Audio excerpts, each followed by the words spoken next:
தேவன் உங்கள் பரம பிதாவாக இருக்கிறான்னு பிதா சொன்ன உடனே ஒவ்வொருத்தனும் ஒவ்வொரு மாதிரி எடுத்துக்கிறான். அவனை கடைசியில் பார்த்தாரு, அப்பான்னா இவன் ஒவ்வொருத்தனும் தப்பாக எடுத்துக்கிறானேன்ற காண்டி இப்போ உண்மையிலே ஒரு அப்பா எப்படி இருக்கணும்னு லூக்கா 15 கொடுக்குறாரு. இதாண்ட ஒரிஜினல் ஃபாதர் அப்படின்னு.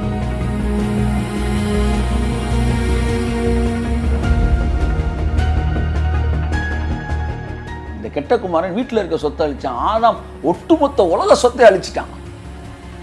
ஆனாலும் தேவன் அவனுக்காக இறங்கி வந்து உசுரை கொடுத்து, போயிட்டு போதுடா உலகம், பெரிய உலகம், உலகத்தை அழிச்சிட்டான், உலகம் பாவத்தில் போயிடுச்சு, உலகம் வந்து இப்படி ஆகி போச்சு, உலகமானது பாருங்கள், எது வேணும்னு பார்க்க வேண்டாம்.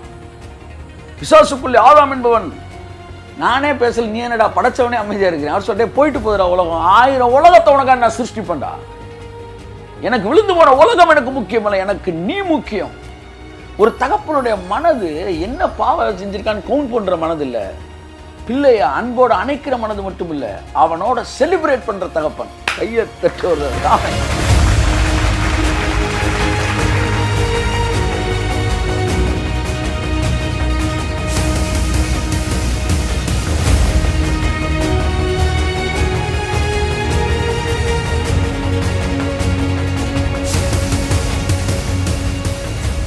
ஒரு தகப்பன் வந்து தம் பிள்ளை திரும்பி வரான். திரும்பி வரும்போது அவன் எதை இழந்தான், எதெல்லாம் அழிச்சான்னா யார் பார்க்குறான்? மூத்த குமாரன் பார்க்குறான். சொத்து அழிஞ்சிச்சு, அழிஞ்சிட்டு போதுடா சொத்து, என் பிள்ளை திரும்ப வந்தான்டா, என் பிள்ளைக்காண்டி இன்னும் 1000 சொத்தை நான் தருவேன்டா என்கிற மனநிலை. அதுதான் தகப்பனுடைய மனநிலை.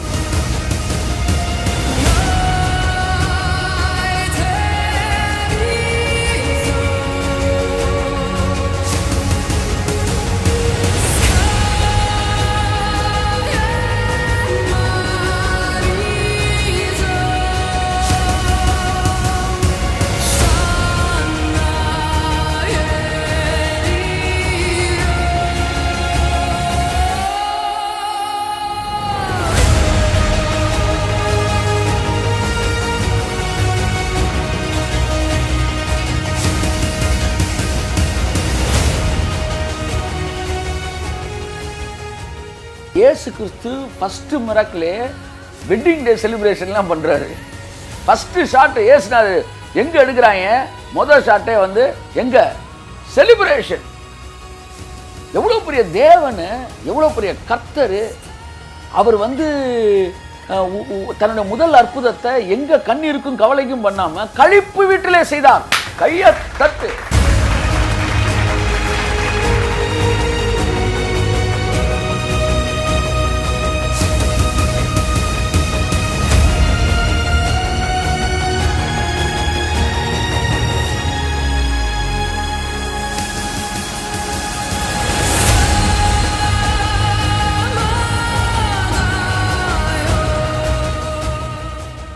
அதனால தான் 7 ஆராதனை அப்படின்றத 7 பண்டிகைன்னு வச்சாரு. அதுல ஒரு பண்டிகை பஸ்கா பண்டிகை. பஸ்கா பண்டிகை அர்த்தம் குமாரனே சாக போறார். அவர் சொல்றார், குமாரன் செத்ததுக்கே நீ சந்தோஷப்படுறாங்க, அதை செலிப்ரேட் பண்றா, ஏன்னா அன்னைக்கு தான் உனக்கு வாழ்க்கை தொடங்குதுன்ற. அவர் டெத்தை கூட நமக்கு செலிப்ரேஷனா மாத்தி கொடுத்தாரு.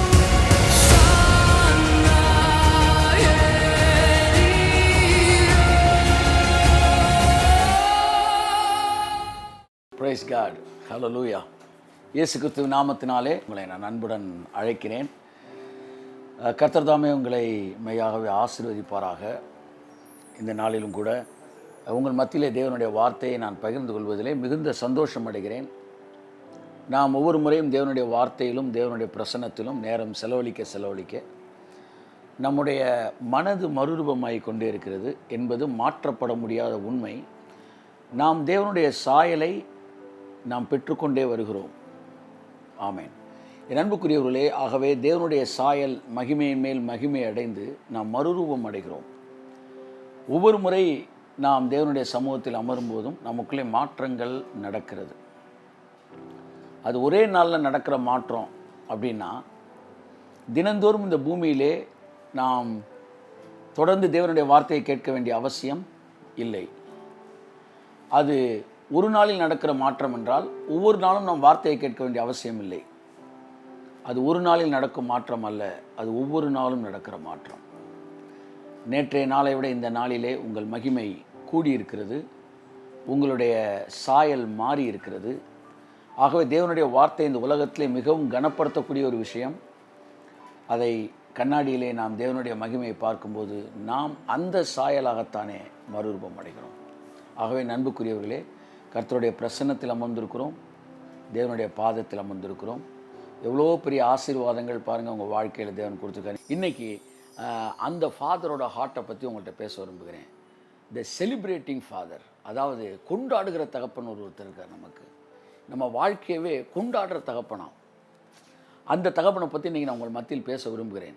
உங்களுக்கு இருக்கிற தகப்பன் கையில் குச்சியோட வச்சுக்கிட்டு ஏய் அப்படின்ற ஒரு தகப்பன் அல்ல, அவர் கொண்டாடுகிற தகப்பன்.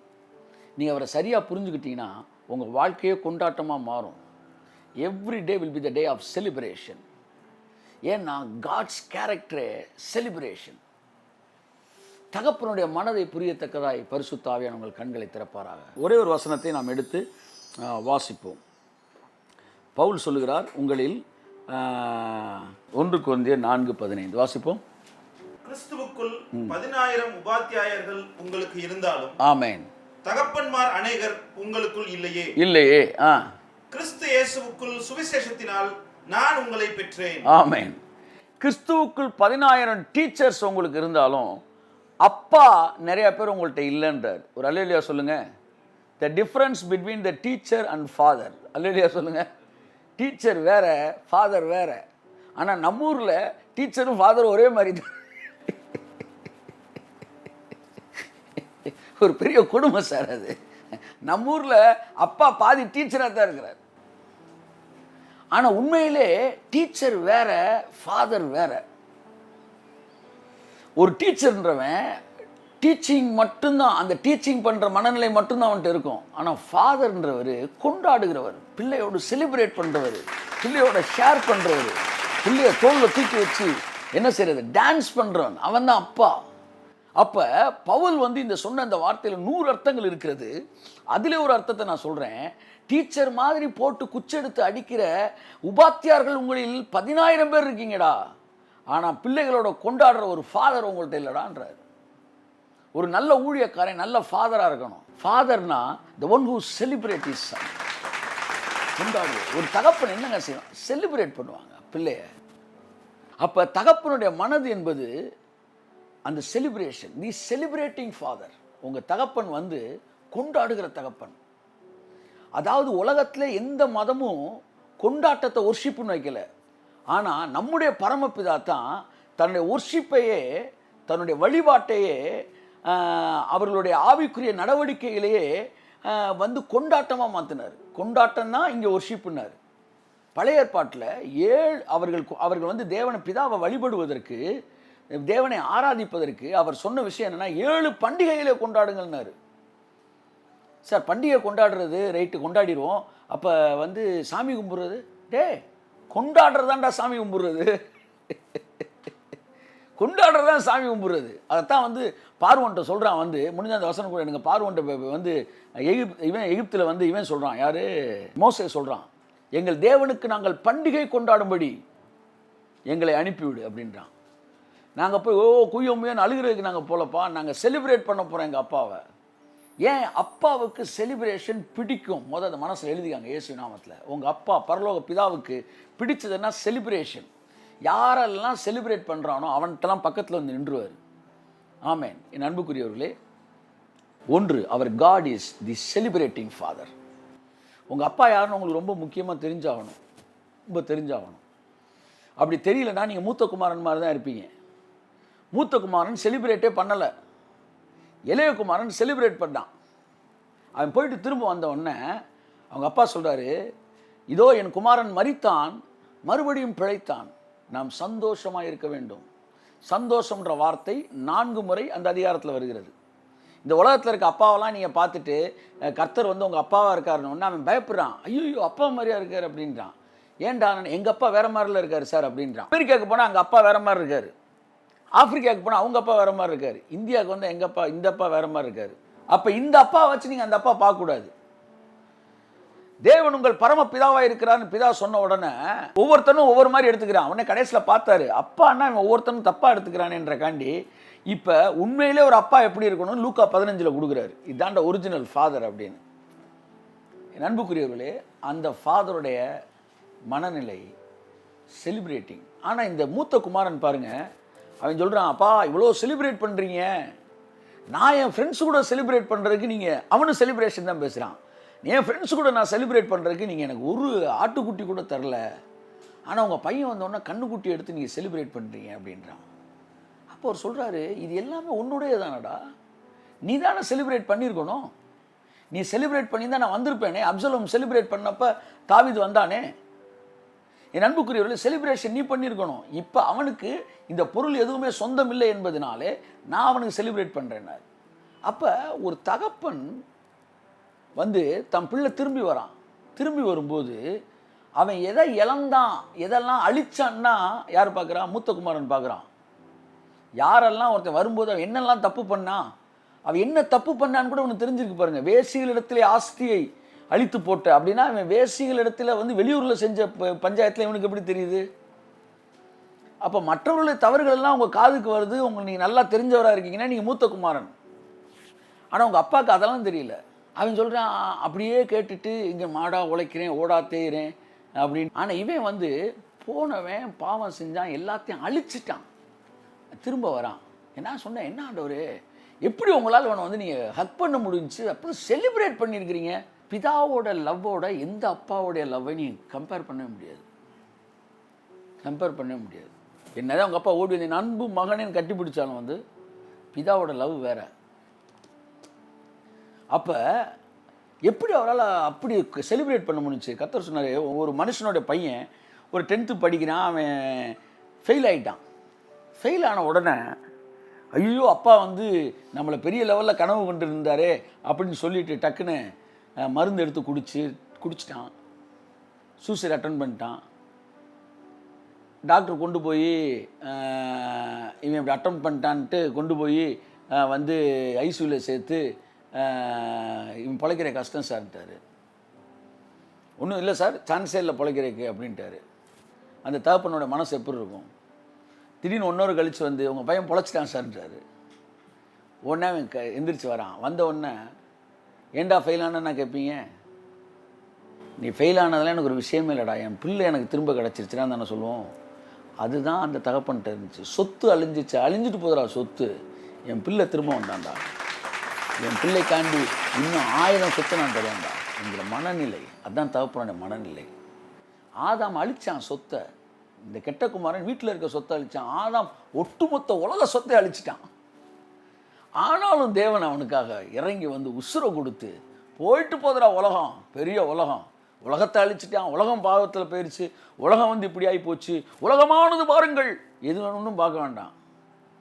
பிசாசுக்குள்ளே ஆதாம் என்பவன், நானே பேசல, நீ என்னடா படைச்சவனே அமைதியாக இருக்கிறேன். அவர் சொல்லிட்டே போயிட்டு போதுடா உலகம், 1000 உலகத்தை உனக்காக நான் சிருஷ்டிப்பேன்டா, எனக்கு விழுந்து போன உலகம் எனக்கு முக்கியமல்ல, எனக்கு நீ முக்கியம். ஒரு தகப்பனுடைய மனது என்ன பாவம் செஞ்சிருக்கான்னு கவுண்ட் பண்ணுற மனது இல்லை, பிள்ளைய அன்போடு அணைக்கிற மனது மட்டும் இல்லை, அவனோட செலிப்ரேட் பண்ணுற தகப்பன். ஹல்லேலூயா. வாசிப்போம் லூக்கா 15ஆம் அதிகாரம், தி செலிப்ரேட்டிங் ஃபாதரை பார்ப்போம். 21 வாசிங்க.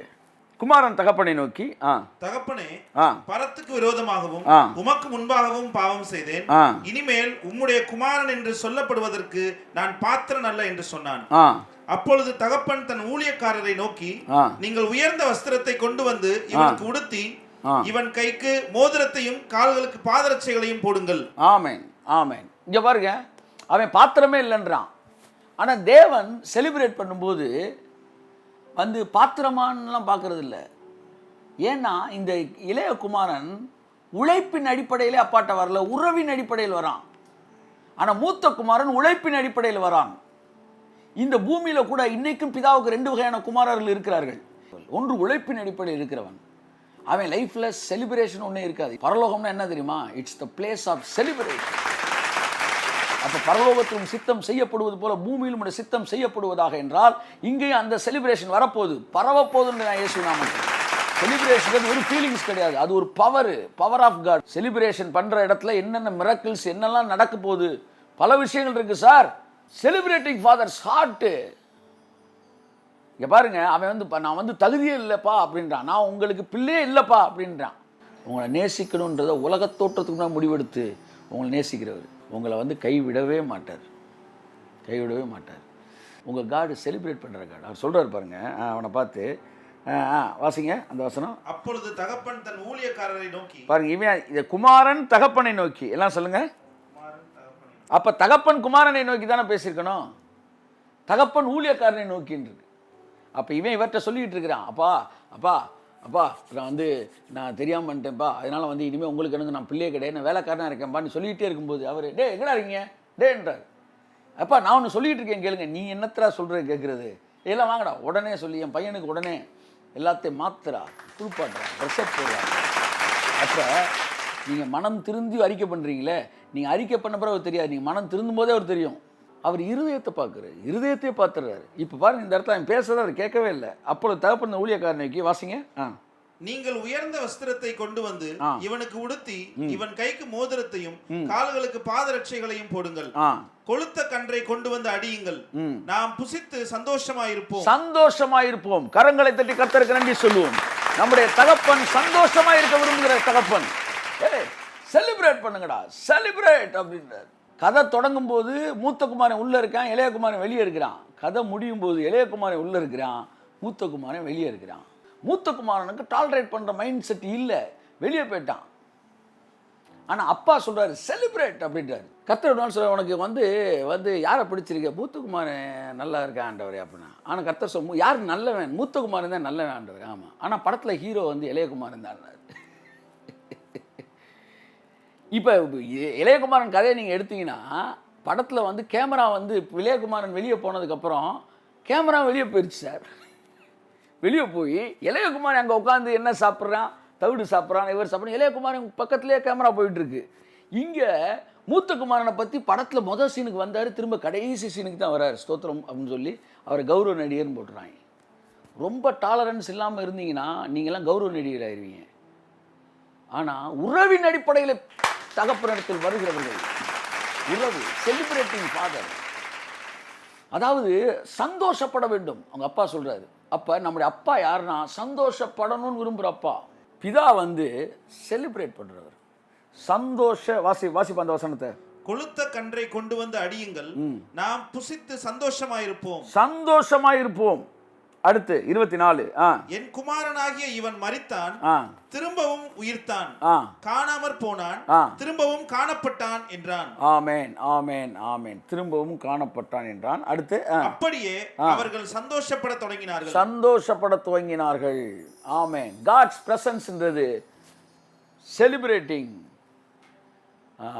It's a place of celebration. அப்போ பரலோகம் செலிப்ரேஷன், சந்தோஷப்படணுன்றது. அதுக்கப்புறம் பையன் என்ன சொல்றான் வாசிங்க. 29. மூத்த குமாரன் அவன் தகப்பனுக்கு பிரதியுத்தரமாக, இதோ இத்தனை வருஷ காலமாய் நான் உமக்கு ஊழியம் செய்து ஒரு காலம் உம்முடைய கற்பனையை மீறாதிருந்தும் என் சிநேகிதரோட நான் சந்தோஷமா இருக்கும்படி நீர் ஒரு காலம் எனக்கு ஒரு ஆட்டுக்குட்டியையாவது கொடுக்கவில்லை. என்னப்பா இங்க பாத்தீங்களா, இவன் என்ன சொல்றான், நான் சந்தோஷமாவே இல்லை அப்படின்றான். இது எங்கே நடக்கும்னு நினைக்கிறீங்க? பரலோகத்தில் தான் இந்த பஞ்சாயத்து நடக்கும்னு நினைக்கிறேன் நான். ஏன்னா இவங்க போய் சொல்லுவாங்க, சார் அவன் கூட இவ்வளோ செலிப்ரேட் பண்ணியே, நான் ஒரு காலம் உடைய கட்டளை கீழ்ப்படியில் இந்த பூமியில் நான் வாழ்ந்தப்ப என்ன ஒரு நாள் கூட என்ன சந்தோஷமாக வச்சுக்கலையே. நான் உன்னை செலிப்ரேட் பண்ண சொன்னேன்டா. Celebrate the victory of the Lord, celebrate the love of God. அவரோட அன்பை செலிப்ரேட் பண்ணுங்க. ஏன்னா அதில் பவர் இருக்குது, அதில் வல்லமை இருக்குது. உலகத்தின் வழிபாடுகள் வேறு, கிறிஸ்தவத்தின் வழிபாடு வேறு. அதுதான் நீங்கள் புரிஞ்சுக்கணும். ஆமாம், the method of worship of the Gentiles is different from the method of worshiping the celebrating Father. Here celebration is the worship. Amen. Hallelujah. அந்த வசனம் எங்கே இருக்குது? யாத்ராகமம்ல 5:1 வாசிங்க. பின்பு மோசேயும் ஆரோனும் பார்வோனிடத்தில் போய், இஸ்ரவேலின் தேவனாகிய கர்த்தர் வனாந்திரத்திலே எனக்கு பண்டிகை கொண்டாடும்படி என் ஜனங்களை போக விட வேண்டும் என்று சொல்லுகிறார் என்றார்கள். ஆமென். பண்டிகை கொண்டாடுவதற்காக பார்வோன் ஜனங்களை திண்டாட வைத்தான். தேவன் தம்முடைய ஜனங்களை கொண்டாட வைத்தார். பார்வோன் அவன் வேலைகளை கொடுக்கிற, வேலைகளை சுமத்துகிற தேவன். ஆனால் நம்முடைய தேவன் நம்மை கொண்டாட வைத்து கழுத்தை சுமைகளுக்கு நீக்கி நம்மை கொண்டாட வைக்கிற கர்த்தர். நீங்க இன்னும் உங்க வாழ்க்கை, உங்களுடைய மனநிலை வொர்ஷிப்ல உங்களுக்கு கொண்டாட்டமா இல்லைன்னா இன்னும் நீங்க சரியான தகப்பனை பார்க்கலன்னு அர்த்தம். பார்வோனுடைய மைண்ட் செட் என்ன? பிசாசு யாரு? அவர்களுக்கு இன்னும் வேலையை சுமத்துங்கள். இதுதான் பிசாசு. பிசாசோட மைண்டு. அவன்கிட்ட போனவன எல்லாம் அவனுக்கு வேலை சுமத்துவான். ஆனா தேவனுடைய மனநிலை அது அல்ல. என் ஜனங்களை எனக்கு பண்டிகை கொண்டாடும்படி அனுப்பு, வா கொண்டாடுவோம். பார்வோனுக்கு எப்படி இருக்கும்? ஏண்டா நீங்களாம் அடிமை நாய்கள், உங்களுக்கு கொண்டாட்டம் தேவையா என்கிற மனநிலையுடையவன் பார்வோன். ஆனால் தேவன் சொன்னாரு, நீ என் புத்திரனை அனுப்பல, உன் பிள்ளைய காலி பண்ணிடுவேன்டான்னாரு. எவ்வளோ பெரிய வெறி பிடிச்ச தேவன் பார், வைராக்கியம் உள்ள தேவன். சேஷ்ட புத்திரனையும் என்னுடைய புத்திரனை நீ அனுப்பலனா உன் புத்திரன் மேலே கையை வைப்பேன் அப்படின்னாரு. அப்போ என் பிள்ளையை நீ அனுப்பலனா உன் பிள்ளையில நான் கை வைக்க வேண்டியது வரும். என் அன்புக்குரியவர்களே, அவ்வளவு வந்து தம் பிள்ளை மேலே பொசசிவாக இருந்தார். என் பிள்ளை எனக்கு செலிப்ரேட் பண்ணணும்டா. கையை தட்டுங்க சார். ஆமென், பிரைஸ் காட், ஹல்லேலூயா, ஹல்லேலூயா. நம்முடைய தேவன் தம் பிள்ளைகளோட செலிப்ரேட் பண்ண விரும்புகிறார். பரலோகத்தை அவர் வடிவமைச்சதே செலிப்ரேஷன் தான். ஆனால் நம்ம தேவன் எப்படி தேவன்? கையை தட்டுங்க சார், செலிப்ரேட்டிங் சார். அப்படி தேவன் அவர். அவர் பிள்ளைனா அதான் சொன்னார். அவர் விக்கிரகத்தை பார்த்து சொல்கிறாரு, அது கண்ணு இருந்து பார்க்காது, காது இருந்து பேச, வாய் இருந்து பேசாதுடா, அது அப்படியே தாண்டா இருக்கும். நான் அப்படியாடா, நான் ஆக்டிவ், நான் வந்து ஆக்ஷன் ஹீரோடா. அப்போ நீங்கள் மற்ற எல்லாத்துக்கும் கிறிஸ்தவ வழிபாட்டுக்கு இருக்கிற வித்தியாசத்தை நீங்கள் புரிஞ்சுக்கணும். Here celebration is the festival, celebration is the worship, festival is the worship. அதனால தான் 7 ஆராதனை அப்படின்றத 7 பண்டிகைன்னு வச்சார். அதில் ஒரு பண்டிகை பஸ்கா பண்டிகை. பஸ்கா பண்டிகையின் அர்த்தம் குமாரனே சாக போறார். அவர் சொல்றார், குமாரன் செத்ததுக்கே நீ சந்தோஷப்படுறான்றார். அதை செலிப்ரேட் பண்றா, ஏன்னா அன்னைக்கு தான் உனக்கு வாழ்க்கை தொடங்குதுன்றார். அவர் டெத்தை கூட நமக்கு செலிப்ரேஷனாக மாற்றி கொடுத்தார். அவர் ஒவ்வொரு நாளும் நீங்கள் வாழ்க்கையை அனுபவிக்க வேண்டும். சிலர் எப்போவுமே எதிர்காலத்திலே வாழ்ந்துக்கிட்டு இருப்பாங்க. அடுத்த மாதம் என்ன செய்கிறது, இந்த மாதம் சோறு சாப்பிட்டுக்கிட்டே அடுத்த மாதம் என்ன செய்கிறது, அடுத்த மாதம் கிடச்சிரும் சாப்பாடு, அப்போ உட்காந்துட்டு அதுக்கு அடுத்த மாதம் யோசிப்பாங்க. இப்படி எதிர்காலத்திலே வாழ்ந்து நிகழ்காலத்தை அனுபவிக்காதவங்க கொல்ல பேர் இருக்கிறாங்க. கர்த்தர் நீங்க சொன்னார், அடுத்த மாதம் எப்படி வாழ்வோன்னு யோசிக்காத, எப்படி சிறப்பாக இருப்போம்னு கூட அதை பற்றி யோசிக்க. இந்த மாதம் நல்லா இருக்கிறோம், அதுக்கு தேங்க்ஸ் பண்ணு. மதியத்துக்கு மேலே ஒரு வேலை இருக்குன்னா கூட ஒரே நாளில் நாளைய தினத்தை கவலைப்படாதன்ற கருத்து. நாளைக்கு ஒரு மேட்ரு இருந்தால் கூட இன்னைக்கு டேட்டில் உட்காந்து இன்னைக்கு டேட்டை என்ஜாய் பண்ணுறா, தேங்க்ஸ் பண்ணுறா. எங்கெல்லாம் செலிப்ரேட்டிங் மைண்ட் செட் வருதோ அங்கெல்லாம் காட்ஸ் ப்ரெசன்ஸ் இறங்கும். அது புரிஞ்சுக்காங்க. அப்போ இன்றைக்கி சொன்னார்ன்ற மதியம் ஒரு வேலை இருந்தால் கூட நீ காலையை செலிப்ரேட் பண்ணு. ரெண்டாக பிரிச்சுட்டு மார்னிங்கை நல்லா செலிப்ரேட் பண்ணுவோம்யா, மதியம் தானே அவருக்கு, காலையில் செலிப்ரேட் பண்ணுவோம்யா அப்படின்னு மைண்ட் செட்டுக்கு வரணும். செலிப்ரேட் பண்ணு சார். என் வாழ்க்கையில் என்ஜாய் பண்ணுறதுக்கு ஒன்றும் இல்லை சார், எதுவுமே இல்லை சார், ஒரு டிவி கூட வீட்டில் இல்லை, எதுவுமே கிடையாது சார், எனக்கு எந்த என்டர்டெயின்மெண்ட் கிடையாது. வெளியே காலையில் நேரத்தில் அந்த காற்று அடிக்கிட்டு பாருங்க, என்ஜாய் பண்ணுங்க. ஒவ்வொரு நிமிடத்தையும் ஒவ்வொரு நேரத்தையும் நீங்கள் என்ஜாய் பண்ணும்போது தேவனை நீங்கள் உணர ஆரம்பிப்பீர்கள்.